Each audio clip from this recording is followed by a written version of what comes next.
पर्दा बढ़ाई। एक और सबके बीच में बड़ा गीत बिजोड़ बजाता जो ना गीत के की गली गली में कुल लड़का गावत सब आप लोग सुनत नहीं बड़ा लायक करत नहीं। कोनो प्रेमी प्रेमिका के बीच के बात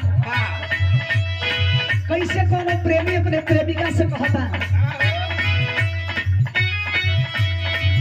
अरे जिंदगी में जहरी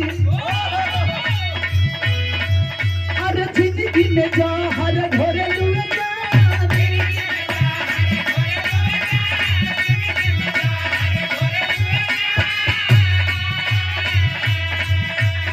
जाए दिन नाच लेवे दिन अरे माने हदी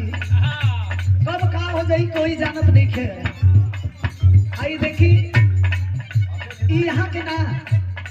यहाँ के पावर के दोष 36 डिग्री वाला हो जब तक ले डिग्री खत्म ना हुई 50 रुपया के झीली या 1 घंटा हिली हिलो लागा रही कोनो प्रेमी अपने प्रेमिका से कहे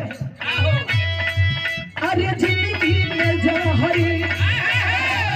हाँ जिंदगी में जहर घोरे लुए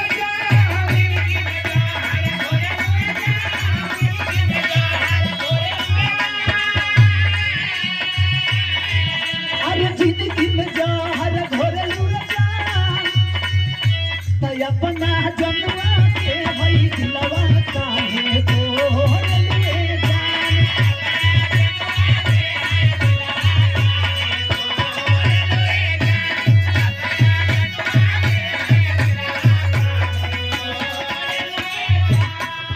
अरे दूसरा से नाता जोड़े लुए जान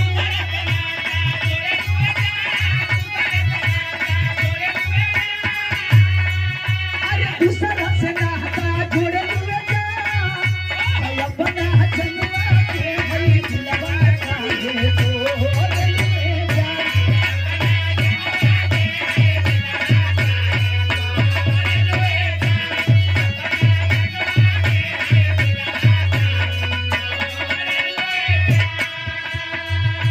कहनी है कि पुरान चीज